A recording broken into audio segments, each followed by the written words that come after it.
नमस्कार, स्वागत है आप सभी का विशेष में और आपके साथ हूं मैं आयुषी नेगी। सोचिए, अगर प्रशासन गांव के संग अभियान में सार्वजनिक तौर पर एक दलित महिला प्रधान का अपमान हो जाए तो निश्चित रूप से लोकतंत्र में ये बर्दाश्त के काबिल नहीं है। तो क्या सत्ता के गुरूर में, पावर के हनक में अधिकारी एक दलित महिला के सम्मान को भी नहीं बचा पा रहे? ये महज एक ओछी सियासत है, क्योंकि सवाल विधायक बाबूलाल नागर भी उठा रहे हैं, क्योंकि कहा यह जा रहा है कि विधायक की सरपस्ती में उनके इशारे पर एक दलित प्रतिनिधि का अपमान हुआ है। बहरहाल पुलिस पूरे मामले की जांच में जुटी है।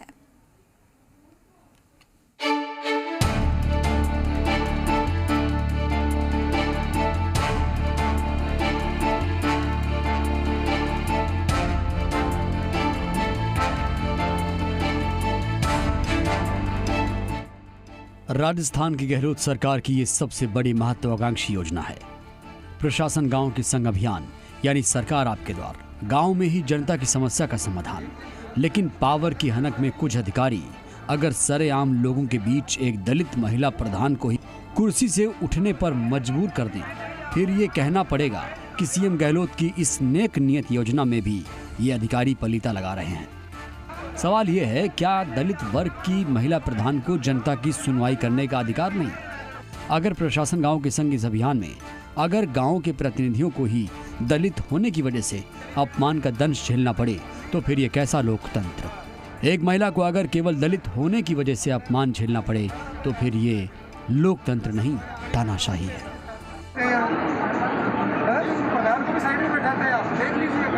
आप देख लेना, आप सारे वीडियो बनते हैं मैडम, इसमें सारे वीडियो बनते हैं। मेरा ये सब जगह एक जैसी व्यवस्था है, उसमें कोई अलग व्यवस्था नहीं है। आप देख, कोई दिक्कत नहीं, आप देख। ग्राम पंचायत झाग में प्रशासन गांव के संग अभियान में जब मैं कुर्सी पर जाकर बैठी तो भूपेंद्र सिंह यादव एसडीएम साहब ने इशारा किया थाना अधिकारी के पास और मेरे को कुर्सी पर बैठी को उठाया। इसको लेकर विधायक महोदय का इशारा है, वो चाहते हैं ऐसी समाज से हो, मैं भी ऐसी समाज से हूँ और सरकार ने हम महिलाओं को आधी आबादी से भी ज़्यादा हक दे रखा है। तो मैं आपसे ये कहना चाहती हूँ कि आप मुझे नीचा दिखाने की कोशिश ना करें। राजधानी के दूदू उपखंड में प्रशासन गांव के संग अभियान का ये शिविर है। देखिए, ये साहब दूदू एसडीएम भूपेंद्र सिंह यादव जी हैं और पुलिस की वर्दी में ये जनाब हैं मौजमाबाद थाना अधिकारी रविंद्र सिंह। एसडीएम के इशारे पर थाना अधिकारी एक दलित महिला को कुर्सी से उठाने के लिए दलील पर दलील दे रहे हैं। प्रशासन के वरिष्ठ अधिकारियों के आदेश के सामने वर्दी भी नतमस्तक हो गई है। साहब को खुश करना है, आदेशों की तामील करनी है।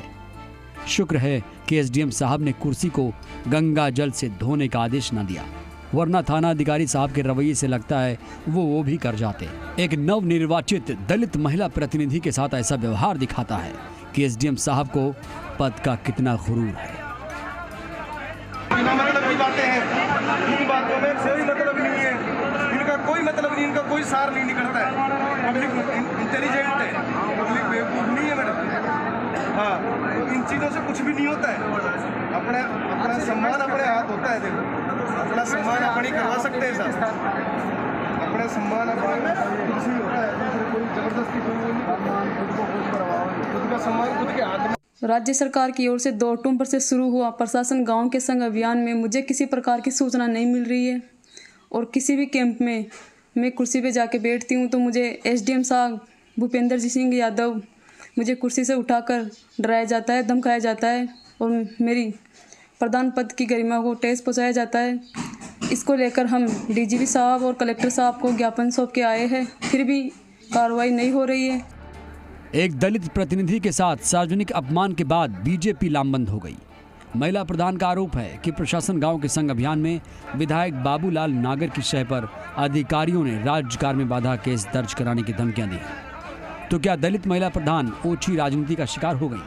सवाल ये, आखिर चुने हुए जनप्रतिनिधियों को नीचा दिखाने पर क्यों आमादा है सत्ता समर्थित विधायक? एमएलए के दबाव में ये जो सरकारी कर्मचारी नुमाइंदे हैं, एसडीएम हैं और थानेदार हैं, ये जो प्रधान पे दबाव डालते हैं और राजकारी में बाधा का केस के धमकियां देते हैं, इनको भेदभाव छोड़कर सबको समानता से काम करना चाहिए। इसी में एमएलए का भी है और सबका ही फायदा है। ने आने वाले समय में जनता अभी से भी ज़्यादा सबक सिखाने के लिए तैयार बैठी है। वहीं इस मामले में दूदू एसडीएम भूपेंद्र सिंह यादव, विकास अधिकारी और मौजमाबाद थानाधिकारी रविंद्र सेन के खिलाफ शिकायत दर्ज कराई गई है। जयपुर ग्रामीण एसपी शंकर दत्त शर्मा मामले की जांच कर रहे हैं। मैं श्रीमान पुलिस अधीक्षक महोदय के द्वारा मुझे जांच दी गई है ना, और मैं इसमें जांच कर रहा हूं। अगर जांच में आरोप प्रमाणित पाए जाते हैं तो कार्रवाई होगी।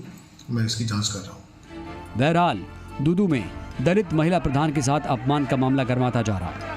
आधी आबादी को कब तक झेलना पड़ेगा अपमान का दंश? क्या महिला जनप्रतिनिधि लोकतंत्र में भी पुरुषों से वर्चस्व की लड़ाई लड़ती रहेगी? अगर इस मामले में विधायक की शह पर अधिकारियों ने दलित जनप्रतिनिधि को कुर्सी से उठाया तो मामला और भी गंभीर है। Amit Yadav, C media Kotputli.